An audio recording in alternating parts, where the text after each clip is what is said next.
Young Special Podcast. Today I'm joined with Kristen Carmi. It's going to be super fun recording because we're going to nerd out a little bit on the daunting and everybody's favorite topic of the IEP. And Kristen is a BCBA, board certified behavior analyst, special education advocate, behavior analyst, and the owner of South Bay Child Advocates. That's Kristen, right. thanks for joining us. Thanks for having me. Yeah, this is going to be fun because I've been working with Carmen Carly, which you Yeah. know very well, on a online IEP course. So I have a course of 10 modules on all the different aspects of an IEP. And from my background, I was a teacher. So I just have teacher language and everything I observed. I wasn't like trained in IEPs. They don't train teachers, by the way, which you probably Yeah, know. I do. And so I hit up Carmen and I'm like, hey, I need your help. I'm probably saying the wrong words. I need like an advocate mindset throughout this course. So we've been meeting once a week and she blows it apart. It's great. That's awesome. Yeah, she was a great mentor of mine. I'm sure you got the full scoop on that. Yeah. Yeah. And then her son, Colin, I had him on the podcast. He's a great guy. It's insane to watch the trajectory, honestly. Yeah. I've Right. known Carmen for many, many years. We sat across from each other at many IEPs, and I always admired what she did and how she could speak to the team. And I thought, one day I want to do that. And I honestly thought it wasn't going to be possible because I was perfectly content working for a wonderful ABA agency, First Steps for Kids. I was there for 12 years. I was the regional clinic director of their flagship office in Hermosa Beach, and I found out that Carmen was retiring, and I was like, wait a minute, what's going to happen to your practice? And she said, well, I don't know. Do you want it? I said, what kind of Yeah. question is that? I mean, I guess. Are there benefits? No, of course there aren't. But yeah, I don't know if you know the story, but my husband is a tax attorney, and he's an accountant really, and he said, well, why don't I go over and look at the books and see if this is possible? He went over for a few hours, talked with the Carleys, Yeah. and came home, and he said, let's do it. It's gonna suck for a few years financially, but let's do it. Yeah. That's great. So yeah. So so now you're the owner of South Bay Child Advocates. Will you get into a little bit what you guys do and how long have you owned it now? Since 2019. Okay, so got Six some years. time. Yeah. Yeah, yeah. And what, for all the listeners who may be a little bit unaware, what exactly do you do? So as an advocate, I get a lot of phone calls from a lot of concerned, terrified, emotional, sad, overwhelmed parents, and I just start at square one, and just get the basics. We do free consultations that always last longer than probably the standard time because our hearts are bleeding and we care, and we are a group of 4 women. All of us have our BCBAs and different backgrounds in addition to that. So I have somebody I work with who has her credential in special education. She was also the principal of a non-public school here, so she's got that under her belt. And then we have somebody who is peer certified, runs social skills groups. So we've got like a great collection of really smart women who are super data nerds. Love the And data. I know, we do too. That is what drives us. But we listen, and we start with meeting the parents where they are. And we are realistic about whether or not they're going to need an advocate or an attorney. And I know that is a burning question. Yeah. How do you know which one do you need? Hmm. And so we start with a records review. We personally, we can't talk about rates on a podcast, but we do a flat rate records review because we never want somebody who's coming to us with no records, and someone coming to us with, 16 years of records to be treated any differently. We just review all of the records and we let them know honestly, yes, we can help you, or we're going to refer you to an attorney. Hmm. So, how you know the difference, if there are years and years of violations, you are ultimately going to need an attorney in order to get all of that compensatory education, those remedies, to fix major mistakes coming at the parent from the school side. An advocate can really build an IEP from the ground up, proactively help the parents create an amazing plan for that child. Mm-hmm. How we do that. And I'm sorry, I'm going to be like skipping around. I know my brain's going to be going from over here to over here. Mine's So you doing the just, same. I'm all yeah, I have like 7 questions in my head, but I'll probably forget half of them. like already, right? I mean, we could just like riff on this for hours and hours over coffee. But, it's a process. And when we, with our experience, we break it down to the parents and say, look, this is a process we're really familiar with. We know how to look at records with an eagle eye, pick out the pieces of the assessment where we go, okay, that needed to be a goal, which then drives services. So we need to add these goals into the IEP. We need to increase the services to address this child's needs. But, on a broader level, is this child even in the right setting to begin with? A lot of kids are put into more restrictive classrooms from day one. A 5-year-old does not need to be in a special day class necessarily. In fact, we really urge parents against that so that they can have the right to be educated amongst their typically developing peers to the greatest extent possible as per IDEA. And then if it doesn't work, we layer in supports and services. And if that doesn't work, then at that point, we might consider a different placement. But we really, really push for inclusion as much as possible. Yeah. And, that is least restrictive environment. That is the right of all students. Unfortunately, the school districts will say that supports are more restrictive, but that's not really what it's about. It's about the actual placement of the child and where that child is being educated. So if they have a full-time aide, it is not more restrictive than taking them out of the classroom and putting them in a self-contained classroom. So we're always having that argument. Well, I'm glad you bring that up because I taught special day classes. And Yeah. I was huge on inclusion. I was huge on getting my students into whatever they liked. And I would get a lot of pushback from administration because they're like, oh, that's not a right setting for him. He has every right to be in that setting. Why don't Yeah. we, like you said, give him the right support to help him be successful? And then it was kind of the dynamic on campuses is I don't know. I'd say probably 25% of the gen ed teachers were down. Like, Mm-hmm. oh yeah, bring whoever in, whatever we got to do. But Yeah. most of them were not super into it. Yeah. Yeah, and I understand why, because they're not given any support. I mean, they're just Right. told, okay, deal with this child who may or may not be disruptive, who has a different way of learning. They're not provided with the resources, the support, the data, the realistic data collection that we're asking of the teachers. And so, it's only successful if they feel that they are being provided an opportunity to help that child. If not, it's going to feel bad for them. So it's kind of why I love the angle of being a BCBA, because I always imagine, and I know ABA is, a bad word to some people, but I will let everyone know that as a BCBA, it's not just about ABA. There are lots of amazing things that we can do to even just work with a school team. And if our job is to make their lives easier, to find the common ground where the entire team is coming together and saying, yeah, we're going to do this thing for this kid. This is how we're going to help the kid together, and you have buy-in. Well, guess what? The kid is going to achieve those goals quicker with more support. Everybody's going to feel good in the end. And so we pride ourselves in helping the school district write good, solid, measurable, achievable, ambitious goals, right? That's always a really hard line to walk. But with our support and encouragement, we have had people turn around and come back and say, wow, you really helped us. Thank you for that. I mean, I will be like, I will write this goal for you right now. Yeah.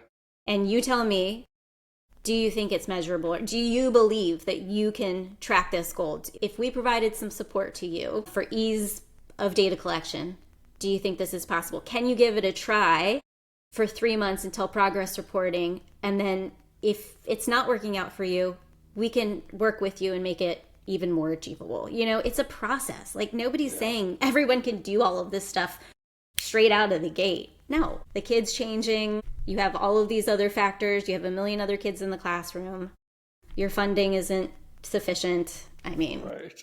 where do we begin? The list goes and goes and The goes. list goes and goes. Yeah. I mean, and so sorry to like go back to your question of like, why would you need an advocate or an attorney? Some parents just want to have an advocate so that they don't have to manage their emotions Yes. and the vocabulary and the gazillion acronyms that exist. Yes. Now you've got an advocate who knows their ears are tuned in to every little thing in that meeting, and they're not emotional. I have a stepson with profound autism, Mm-hmm. and I didn't want to advocate for him. I felt like I had done everything I could, and I was like, we really need an attorney. We need somebody who's going to like just use everything they've got to nail this school district because they are not serving him. Yeah. So we made that choice, and it was the best thing we ever did. Wow. I mean, you have an interesting route because you do have a Yeah. child with profound autism, and also you fight for these children. How do you separate mom and advocate? I just feel like so empowered by my experience to help other families. But again, when it came down to advocating for him, I would just like feel my body shaking and Yeah. feel my frustration boiling, and it was hard to maintain composure. So you have to know what your limits are, you absolutely do. And even within our practice of South Bay Child Advocates, there are those of us that have different areas of expertise just because we've had kids who are low incidence, so deaf and hard of hearing. Well, my colleague Erin just happens to have the most experience with that. She also works closely with an attorney who has a lot of experience with that, so she's kind of the go-to. If I feel I'm out of depth when it comes to a particular student and their needs, I'm going to either call on my colleagues and as a behavior analyst, I have to recognize what my scope of practice is. I will call on other experts in the community to come in and help us. Hmm. Yeah. So, how old was your son when you got married? So Stepson. so I met my now husband when he was actually just turned 5. Okay. Is that right? Let me think. Yeah, he had just turned 5. And, he and his mom, my husband, and Bodhi's mom, Uh-huh. very smart, advanced degrees, high achieving individuals.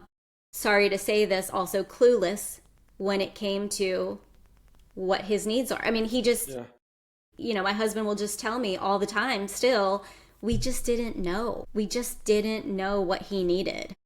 Mm-hmm. So they hired an attorney, and not all attorneys are going to get it right. I might not always agree with their approach. And this attorney went straight to one of the more restrictive settings and had him placed in a non-public school when he was 4. And so when I observed him at that school, I noticed it was chaos, and he was getting hit by other students, and it was just a mess. And I was like, why is he here? So that's how I started to advocate before Carmen even told me she was moving. Gotcha. I started to advocate for Bodhi out of necessity.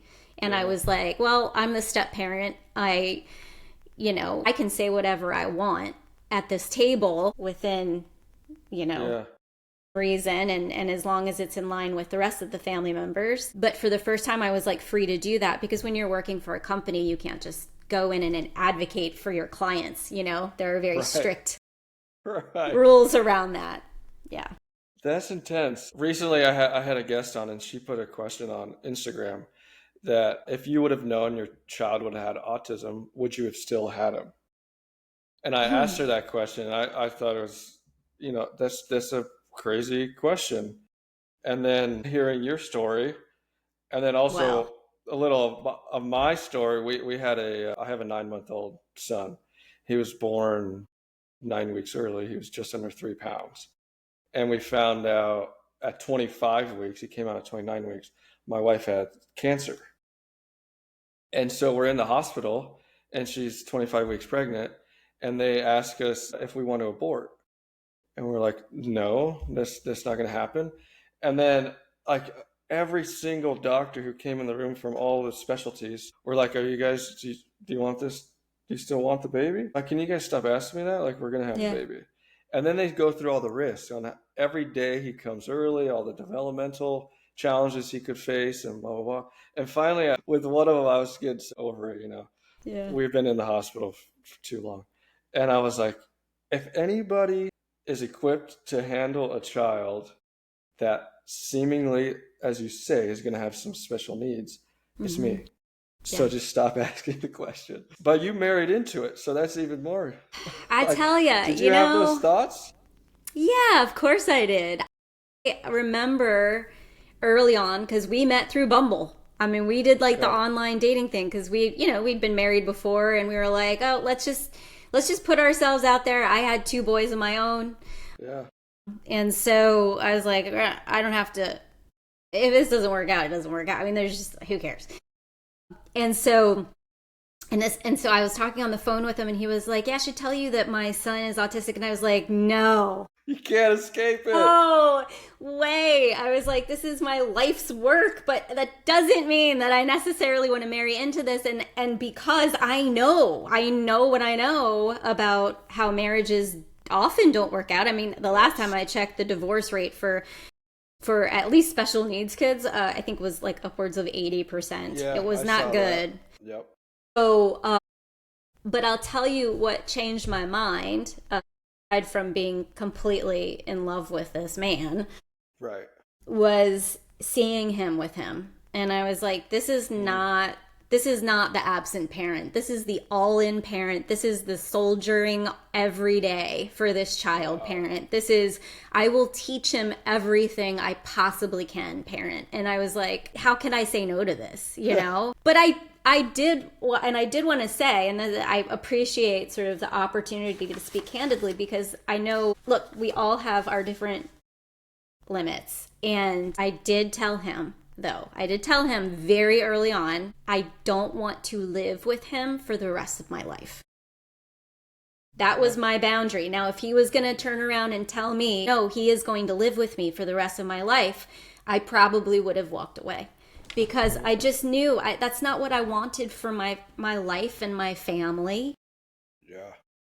And I also, not just that, but I had seen the success and the great gains that were made for children who did leave to go on and live in small, supported group homes. They're not the group homes of Right. long ago where, people are being neglected or mistreated or anything like that. The group homes in California have shifted. I mean, with great effort, actually, from people in the ABA community. Mm-hmm. And to ensure that they are as autonomous as possible, as supported, as safe. And so the homes are very small.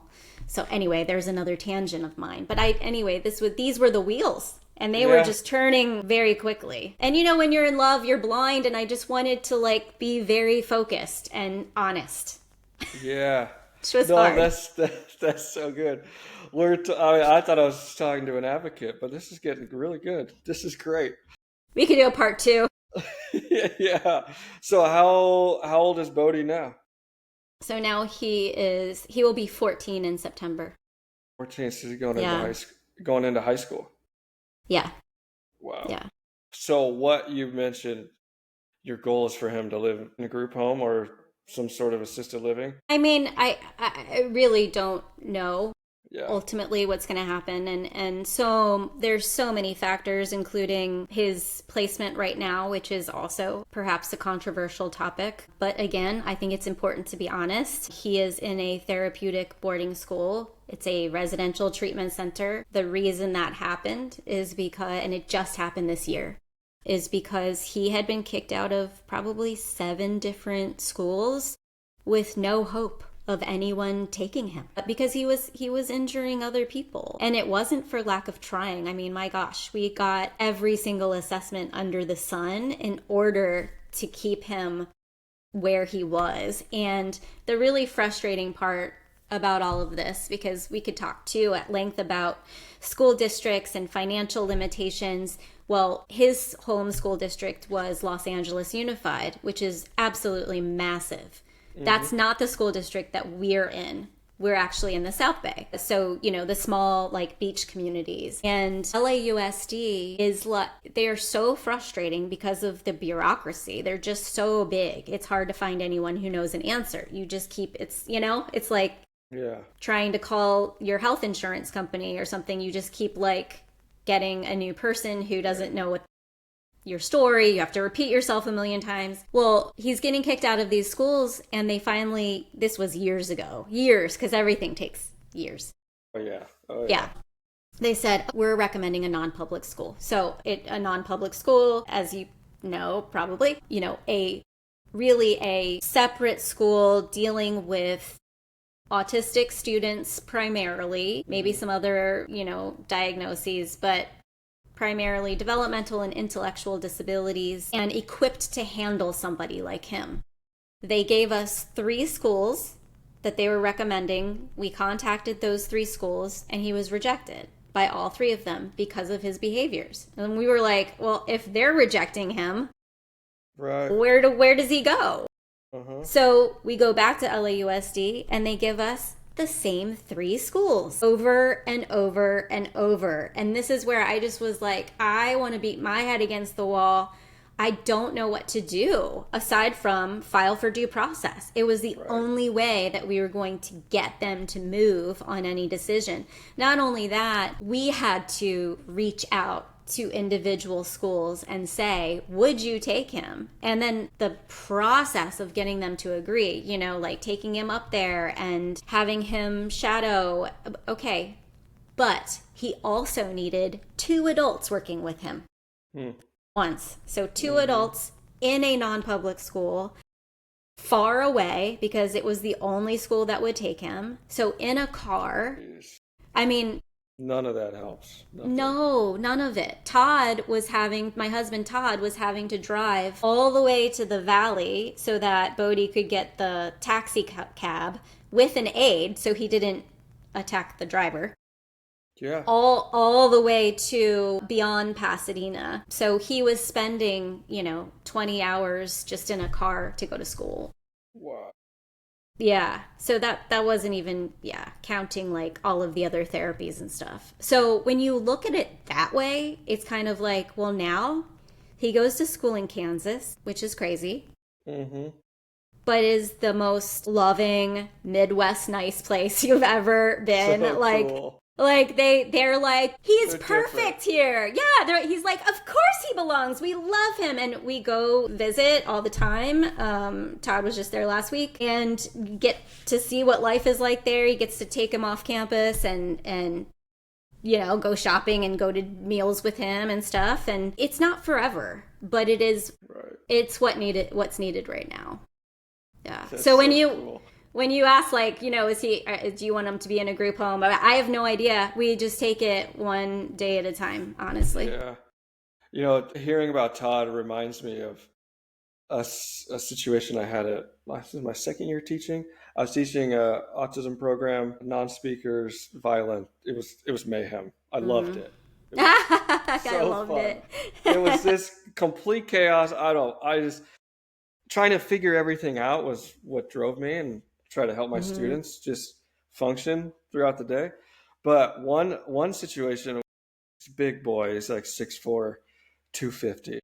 He shows up to school. He doesn't want to go to school. His mom is driving. It's like a little Toyota Corolla.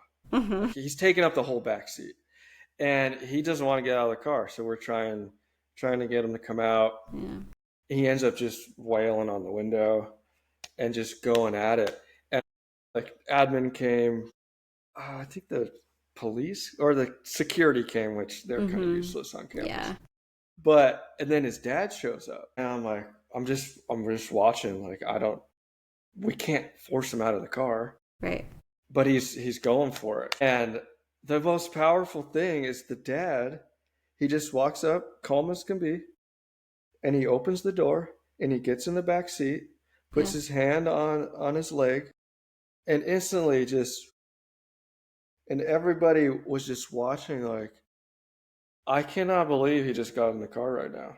Mm-hmm. But that was everything his son needed, and he knew it, and Yeah. they were so in tune. It was wild. Yeah, I see that. I mean, Todd does have that magic, and I think like this is where it's really hard to process all of this because I'm sure there are a lot of people listening who have opinions about this. Look, if we could send him somewhere in California, we would, but it doesn't exist. Right. It there just aren't any schools for him in California. There's a reason. I'm not clear why it is, but it changed many years ago. I think it's something to do with the fact that in the state of California, kids can't be locked in. But obviously, I'm not 100% on that, but that's my very loose understanding of it. But regardless, there is no place for him here. He would have to go to either Kansas, Utah, New York, Florida. I think there's like maybe Wisconsin or something.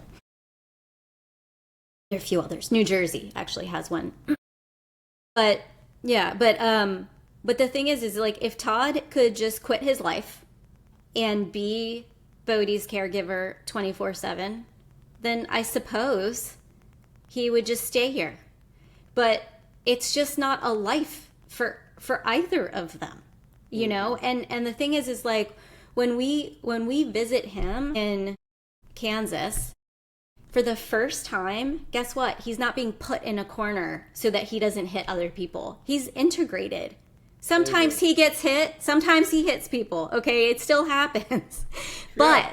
But they're not afraid of it. They're like they've embraced this situation. Nobody's getting hurt. It's our lives were so boxed in. Like we couldn't and Todd is a really strong dude too, but Bodhi's huge. And it just got to the point where like you can't like go take him shopping anymore because you don't know if he's gonna reach out and push that toddler. Yeah. There was an occasion where he pushed down an elderly woman and she broke both of her wrists. Like these things just can't happen and they shouldn't happen. And if he is in an environment where he is safe and the expectations are so clear every single day, now he's doing Meals on Wheels. He is around elderly people, right? Awesome. Yeah. Yeah. So So cool. I just, at first I was like, as an advocate, I really wanted to shy away from this conversation because it isn't inclusion. And I thought people are going to judge me. First of all, my response is, I'm not the parent making the decision, but I am supporting the decision that they're making. Mm-hmm. But also walk a day in our shoes and then judge because, I think I was listening to one of your shows and somebody was asking about like if it's a blessing. Maybe it was Carmen. Somebody saying like, oh, it was because she was saying like, is autism a blessing in disguise? And I'm sure that there are lessons, sure, but it's hard to see them when you're in it, right? 100%. Well, Yeah, that was coming from the RFK address on him that's finding right. the cause for autism, and then That's right. the autism community went berserk They did. because I believe he was misunderstood, I and do too. he's talking about the profound Yes, families, not the that's right. higher side of the spectrum, Yeah, but of that course. And side, yeah. yeah, and the frustrating part, and this is if you're part of the, I know people just absolutely hate labels, but if there's another way to describe profound or severe autism, by all means, let's just create another word that's going to piss people off. I mean, really, like, can we stop the madness already? Well, I get comments on my language sometimes in the labels. I'm like, Yeah, can you just listen to a few episodes and yeah, you'll understand I'm not about the labels. I'm right. about the person. Exactly. There are plenty of amazing autism advocates out there, adults with autism who are speaking up, and they should have their voice. They should also know, though, that they don't speak for Bodhi. They have literally no idea what his lived experience is. And guess what? Nobody will. Because unless there is some sort of miracle, because he can't convey that to us, he is nonverbal and he does not communicate at that level. So it's not fair for these savvy, communicative, highly verbal autistic people to speak for him. They should speak for themselves, and they do, and that's awesome. That's amazing. And if they hate ABA, fine. But guess what? ABA saved his life. It works. Yeah. It Totally. saved his life. So, yeah. It's so complicated. This Princeton study is so interesting how they're coming out with like the 4 categories of autism now based on, the profiles when the symptoms start to show up for the first time I'm like, yes, like Todd has always said, we need a different name for what Bodhi has versus what our friend has. Yes, They totally. do not look like the same diagnosis. So how do we treat that? Yeah. No, but I agree that the severe autistic community was vocal in response to RFK's statement to say, well, Actually, it happens. yeah, And I experienced it with families. Families pulling apart, I don't live the day that life.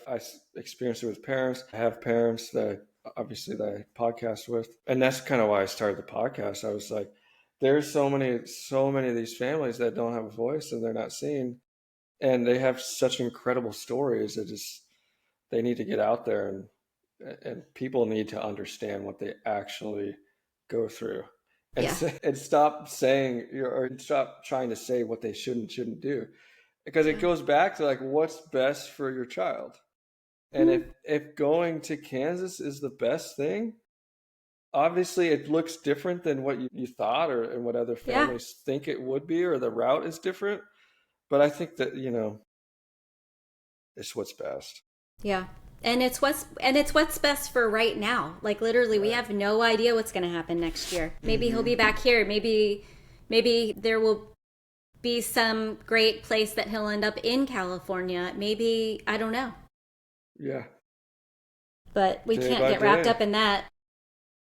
So then how do you balance the emotional, like, obviously it's a highly, when you meet parents, it's a highly emotional Mhm. situation going on.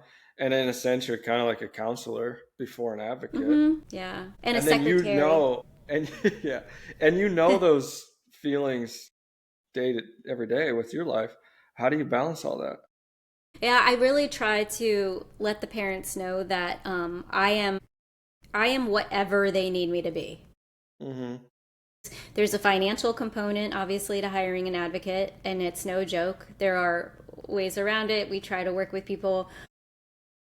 There are also other funding sources that can be utilized to cover the costs.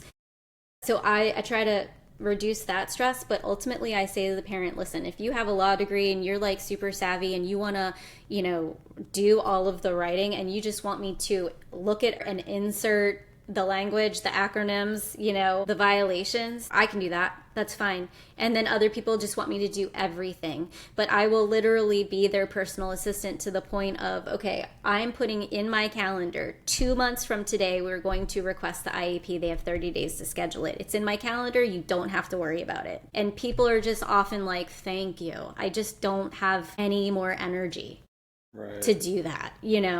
But a lot of it is just translating the IEP in real terms and also letting them know what their rights are and are not. I mean, some parents, will come to me and they'll be like, my kid picks his nose and he's going to need a full-time aide. And I'm going to be like, nope, I'm sorry, is you won't get an aide for that behavior. So there's a lot of managing expectations too.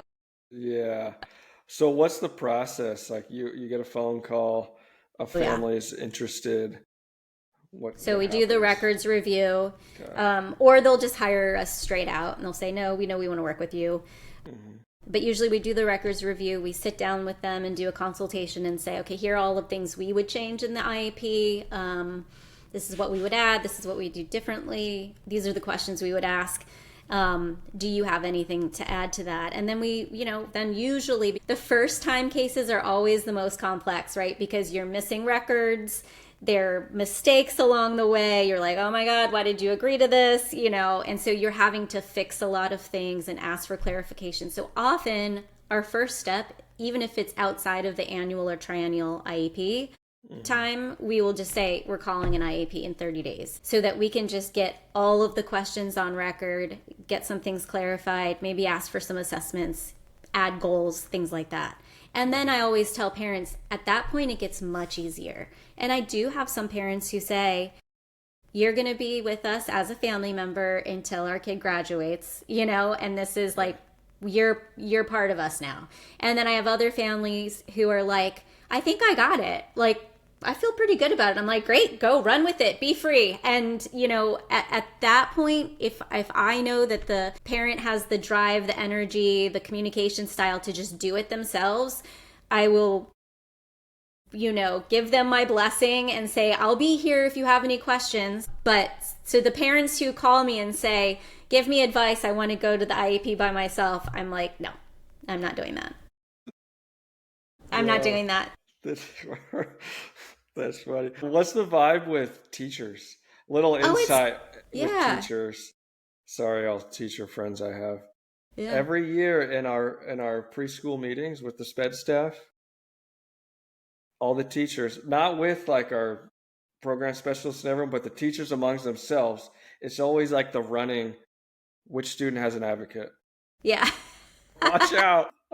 Yeah, yeah. Whenever I'm dealing with a new team that doesn't know me, Yeah. I'm always like, I have to kind of go in extra sugary sweet and collaborative and, compliment their blouse or whatever. Like I am a bit of Yeah.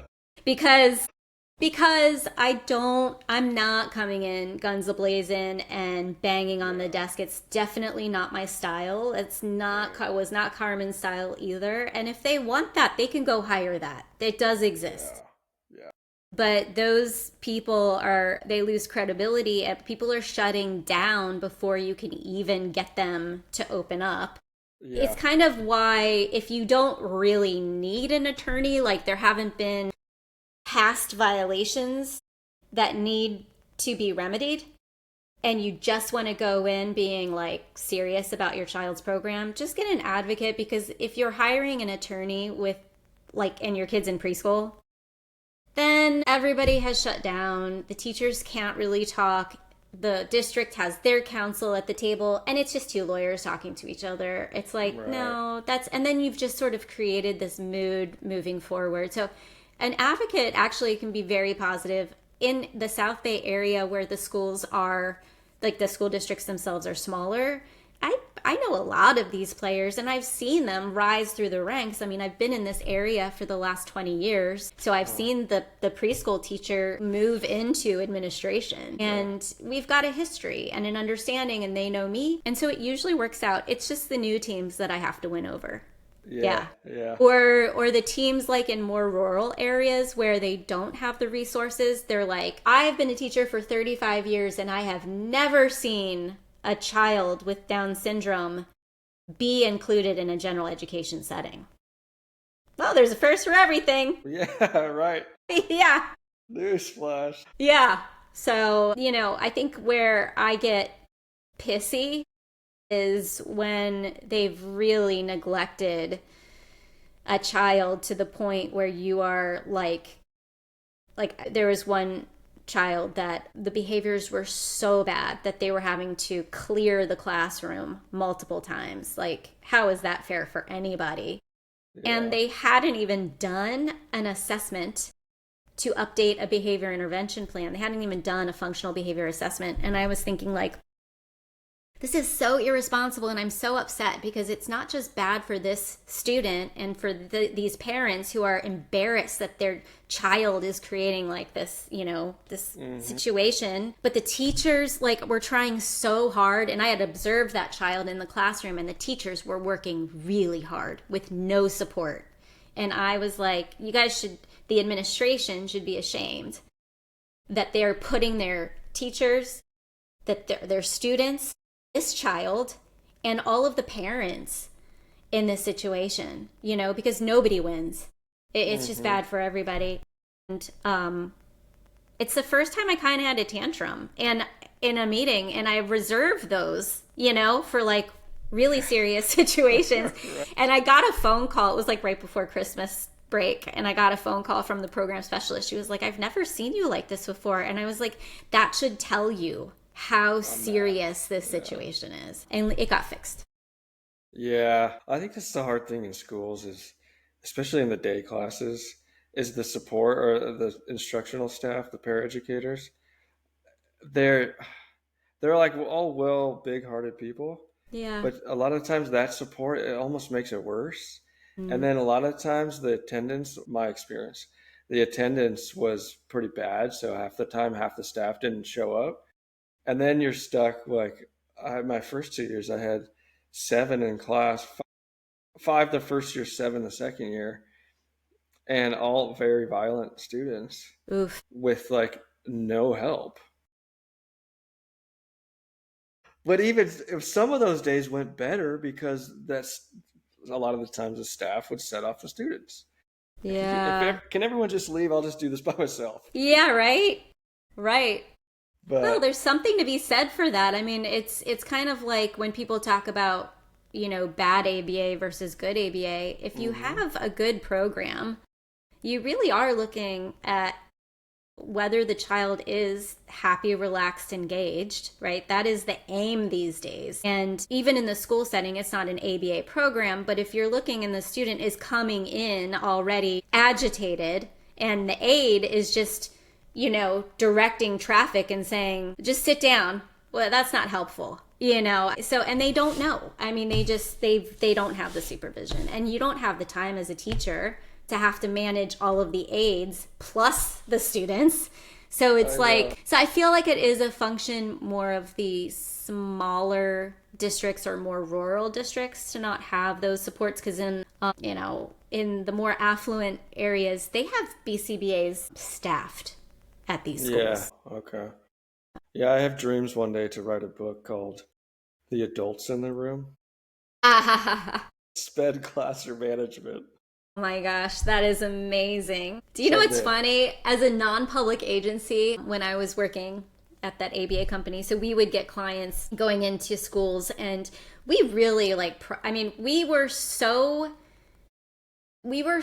overachievers as an agency that it was sort of unsustainable, like financially, like we would collaborate, we would have these team meetings every 2 weeks, that we were just like bleeding out money because nobody was paying for that. Like insurance companies don't pay for that. Right. Everything is just like insurance does. They just find ways not to pay, or they just create situations that are, just impossible and just do the bare minimum. So anyway, what was happening is our standards were higher than what the insurance companies were willing to fund. But anyway, we would go into these schools and we were like, oh, just happy to be there and like working with with all of our kids with smiles on our faces. And I remember some aide was like, they're here, they're all sunshine rainbows, like just kind of rolling their eyes. And I was like, as a supervisor, I was like, and that is how we're going to go in every single time, because like maybe it will rub off on them, like Yeah. what, you want to be miserable throughout your day? Is that how you get through the day? No. Like, Right. if you're No, not that's having good. fun, the kid's not having fun. Come on. Yeah, that's Yeah. absolutely. And I mean, that's you can take that into IEP meetings too for the Yes. parents. Like if Yep. you come in guns blazing, like this on the other side of the table, the SPED staff is kind of probably going to be a little defensive. Exactly. But I mean, at some point, if it's needed, it's needed. But it is a collaboration. It is a team, and everybody hopefully is working together. Not always the case. If you could change something about the IEP process, what would it? I think that we do a fairly good job of ensuring that things are explained, but the IEP is just too fast. And for new parents especially, it's weird. I tell my parents a lot of times, the preschool IEPs are kind of the worst in some ways, because they have a lot of kids. Like, again, I think this is probably dependent on the sort of the area and like how soon kids are getting diagnosed and stuff and evaluated. Yeah. But it's like they've got a lot of kids. They want to just get the meeting done in an hour. They're throwing all these terms around. They're not going to give you any services because they know if they do, then it's subject to stay put, and then you're keeping those services. At least in the state of California, because it's a partial consent state. So you don't have to agree to the full IEP. You can just say, Right. I agree with adding the speech, but I do not agree with you cutting any OT. Right? Yeah. So, Right. yeah. So, That's a big hack. but yeah. But so one of the workarounds, one of the hacks for that, rushing through the meeting, is making sure that parents get an agenda, all of their progress reports, proposed goals, and assessments at least 3 to 5 days before the IEP. Then you can really sit down with it. We, depending on the relationship we have with the teams, we can say, hey, we looked through goals 1 through 8. Here's our feedback. Let us know if you're open to it. We can talk about it at the IEP, but at least you've gotten it out there. Some teams will say, oh, it's predetermination. None of the drafts that we get include services. So there are no predetermined services, as I'm sure there are on their end, but they're not communicating it with us. But they're just draft goals. And that way, too, parents can disseminate those goals to the outside service provider. So we can get input from speech, from OT, from ABA, from physical therapy, and get their expertise. Because I'm not a physical therapist. I don't know if that goal is written in a measurable way or is sufficiently ambitious. Yeah. So I want their expert opinion anyway. So that does allow some extra breathing room for the parents to wrap their heads around stuff, get feedback to them in a timely manner, and then go from there. Otherwise, a huge pet peeve of mine is now that meetings are on Zoom. We have some districts who we have a lot of meetings on Zoom. Serious? Still. COVID. I'm telling you, it ruined everything. Like, I can't imagine. I had some IEP meetings during COVID online. It was rough. It is rough because you feel like you're interrupting. Yep. You feel like you can't read the room. You've got people who are distracted, looking at their phones. They're doing other things. You're like, hello, are you here? It's a disaster. But yeah, then they spend about 20 minutes reading some, Zoom announcement that says, nobody can record this. This is a collaborative meeting. Here are all of the rules. And then they get signatures on Zoom. For attendance. So then they share their mouse so you can sign your name. I'm like, oh my gosh, we just wasted 20 minutes just doing all this crap. Yeah. Geez. So, yeah. But yeah, parents just need more time. They need to know that they won't be rushed and they can call a part 2 if they have to. But if you can proactively get that stuff ahead of time, then it's way better. What are some other hacks? First hack, five hacks. Man, it's so much pressure to put. If I had to start writing some stuff down, I was like, okay, that's more time. fun. You don't have to sign partial consent. Yeah, no, you definitely don't ever sign there. I heard Carmen, she really hit that. Yeah, you don't do that. Well, because inevitably, even if the meeting went really, really well and you're in agreement, I guarantee you there is a clerical error. There is a missing 0. Yeah. 1,000 minutes are now 100. Like, it's just, we're human. Well, she was telling me the other day, she's like, ask for a draft if they don't have it available, then show up to the meeting.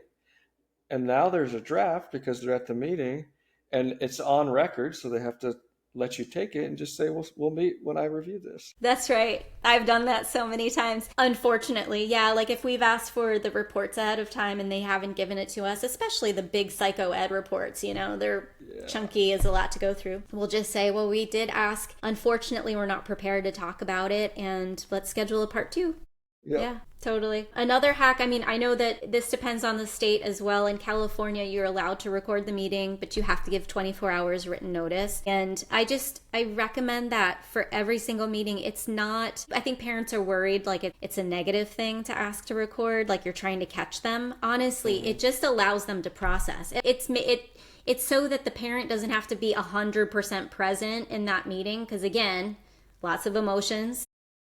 it's hard to concentrate on everything. You can just go back and listen to it. And now, like, the transcriptions are so accurate with AI. It's like now you Yeah. also have all of that written down. So the school district will record on their end too, and that's fine. Yeah. And I have used it to say, well, at minute 36, you did offer this, you know? Oh, totally. I mean, my third year, I think every IEP was recorded at that district. And it was always like, watch what you say. Who knows what Yeah. they're going to find? But then I asked one of the parents, I was like, why do you record it? She's like, just in case I miss something. She's like, I'm Yeah. not trying to like analyze your words. It's a lot to take in for us. I'm like, Yeah, it interesting. is. And then a big one is just if something is denied, if a parent asks for something, they deny it, ask why and just insist on a rationale. Now, if they say, well, that's the way it is, and then you can clarify, is it a policy or procedure? So if it's policy, you would ask for it in writing so that you can Uh, take that with you. If it's procedure, if it's just something the school district does, but there's no reason why it's not upheld by any kind of law or anything like that, or maybe it's a board meeting decision. You can ask for that written procedure if it's in the board meetings. A lot of times they just don't have it, or they're just making it up that it's procedure, in which case it may be a violation. So it's always good to ask for clarification. Ultimately, when the school district denies anything, they are supposed to provide a prior written notice that outlines all of the rationale, how they've considered the findings to inform their approval or denial. So, you know, you want it's all of that. yeah. Well, I mean, that's big because I feel like a lot of parents think they just like we're the experts, so they Right. just have to listen to what they say. But Right. yeah, ask Yeah. why. Yeah. And that's a great, I always tell parents, like, they're the experts in their given field, but you're the expert on your child. So, for Totally. example, if people who are well intentioned come in and they say, I'm gonna part of this behavior intervention plan includes, sticker reinforcement or something, but your child hates stickers. Well, it's not going to be reinforcing, is it? So it's like, speak up about these things, otherwise they might be punishing a behavior Yeah, inadvertently. that's what I'm gonna name my course. You're the expert in your child. I love IEPs. that. Yeah. Yep. What's a piece of advice? We'll close it out with this.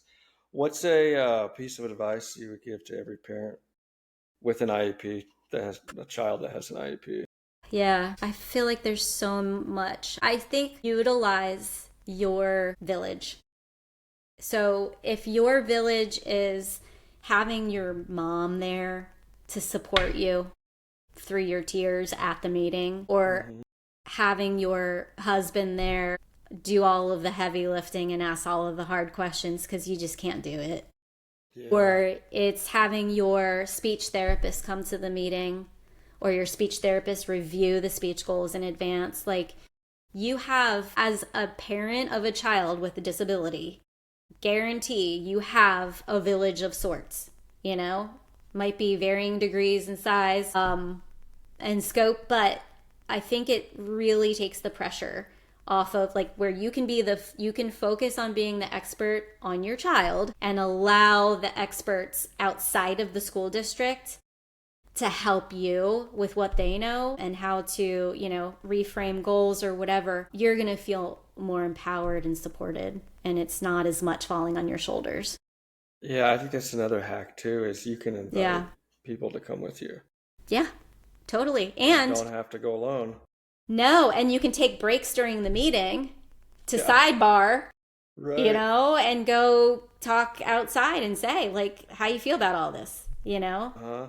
You can end the meeting when you want. You can schedule a meeting whenever you want. Really, the parents have the ultimate power here. They have power. Yeah, Yeah.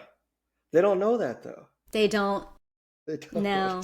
I mean, that's like one thing. If I tell any parent, it's like you have the power, Mm-hmm. and especially coming from the teaching side, I figured that out like early on. I'm like, why nothing? All these parents aren't saying anything. Like they have all the power. Yeah. So I would tell them, I don't teach anymore, so I can get in trouble. I'd be like, Yeah. hey, you don't agree with that? Say something. Or Yeah. tell me, and then let's go. Yep. They're like, oh, really? Yeah. Totally. Yeah. Gosh, I feel like we could talk forever. I know. There's so many stories, but that was super fun. I'm sure, maybe we'll have a part two in a Yeah. couple months. Maybe when the course comes out, and we can, Well, that'd be cool. yeah, we Yeah. can just kind of get a little way more nerdy on Yeah. present Gosh, levels and goals. that's. I got another hack though. Do you want Oh to yeah, hear just one more? Or is it bad to end on? Okay, so no. the thing is I got my start in statistics, and I will say that oftentimes the school district will present their findings, but man, do they cherry pick, right? And they don't even necessarily do the correct data analysis. 100%. So, you don't want to live your life like doubting everything. That's not a good way to live. However, I would just, if there is like a data nerd in your life, have them take a look at the data collection to ensure that it is the accurate message is being conveyed. Totally. Well, there needs to be a course on how to collect data for teachers. Because Yeah. every new class I took over, I would get their old, or there is no data. A lot of classrooms I took over, I'm like, where's the data? Oh, there's no data. Okay. And then you do get some data, and you're like, what does this mean? Right. Like, I have no idea what this is Yeah. saying. So that's a huge hack. Look for the data. Look for the data, the And real data. And kind of like parents could go into these meetings. I mean, I would go into these meetings skeptical. Like, your son can brush his teeth. Well, he doesn't do it at home. He can do it at school. Cool. Prove it to me. Yeah. Show us a video. Show us a video. You don't have one? Film one tomorrow. I've done the sort of the opposite thing with families where the school will say, your child can't read. And But he then we'll reads online. say, well, we'll send you the video. And there's no denying it that the kid is reading. And if there's any, if they're like, oh, they just memorized the book or whatever, we'll get another. Which one do you want to do? We'll get another Right. one. We'll present it, and look, the child is reading.